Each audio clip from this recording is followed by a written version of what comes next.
تخيل معايا واحد بيشتغل طول الشهر ويتعب، وفي آخر الشهر يلاقي المرتب طار من غير ما يعرف راح فين. المشكلة دي بتحصل مع ناس كتير، يمكن حتى معاك انت كمان. طيب ليه ده بيحصل؟ وليه في ناس تانيين مرتاحين ماليا حتى لو مرتبهم مش كبير؟ السر مش في المرتب نفسه، السر في ازاي بتديره. لو عايز تعيش مرتاح ويكون عندك أمان مالي، لازم الأول تتعلم حاجة اسمها الذكاء المالي.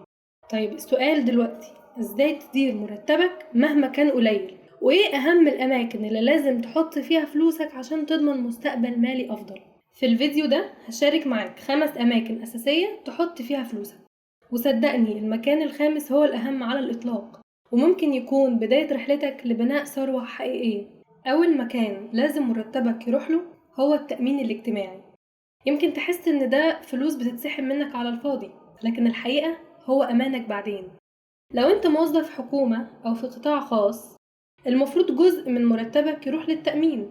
ولو بتشتغل في القطاع الخاص ومديرك ما عملكش تأمين، كلمه فورا واطلب حقك، لان ببساطة يوم ما تكبر في السن وتضعف صحتك مش هتلاقي حد يشغلك، وساعتها المعاش اللي جاي من التأمين هو اللي هيقف في ظهرك ويأمن مستقبلك. تاني مكان لازم فلوسك تروح له هو الضروريات، يعني الأساسيات اللي من غيرها مش هتعرف تعيش، زي الأكل وإيجار البيت والكهرباء وهكذا. وكمان الخدمات اللي بقت جزء من حياتنا زي التليفون والإنترنت. لكن هنا في نقطة مهمة جدا، لازم تفرق بين اللي محتاجه واللي عاوزه. يعني مثلا أكل البيت هيوفر لك جدا في المصاريف، لكن الأكل بره غالي وهيخلص فلوسك. ولو ركزت على احتياجاتك الحقيقية بس، هتلاقي نفسك مرتاح أكتر ومش مضغوط آخر الشهر. تالت مكان تحط فيه فلوسك هو أهم استثمار في حياتك، الاستثمار في نفسك. ليه؟ لأن لو انت مطورتش نفسك عمرك ما هتعرف تزود دخلك ولا تحسن مستقبلك. ممكن تسأل نفسك، استثمر في نفسي ازاي؟ الموضوع بسيط، خد كورس جديد يطور شغلك، اقرا كتاب يجيب لك فكرة، أو اتعلم مهارة تخليك مطلوب في السوق. خد بالك الفلوس اللي بتحطها في نفسك النهاردة هترجع لك أضعاف بكرة، وده الفرق الحقيقي بين الشخص اللي واقف مكانه والشخص اللي بيتقدم خطوة بخطوة. رابع مكان لازم فلوسك تروح له هو الادخار والاستثمار. كتير من الناس بيستنى لحد ما يفضل من المرتب علشان يحوش، والنتيجة مفيش حاجة بتفضل أصلا. الصح إنك تحوش أول ما القبض ينزل، حتى لو مبلغ صغير. ابدأ بحاجة بسيطة زي حساب توفير أو شهادة في البنك، ومع الوقت زود المبلغ. ولما تحس إن عندك مبلغ محترم، ساعتها فكر في استثمار أكبر زي البورصة أو مشروع جانبي أو أي حاجة تزود دخلك.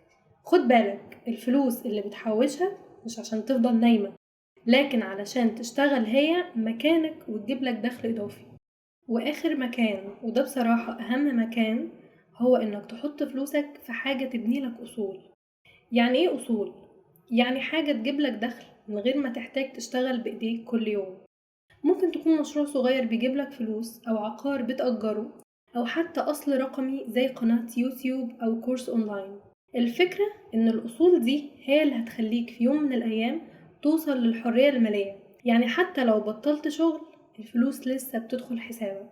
وعلشان كده المكان الخامس هو المفتاح، هو الفرق بين إنك تفضل طول حياتك عايش على مرتبك، أو إنك تبني ثروة حقيقية تغير بيها مستقبلك.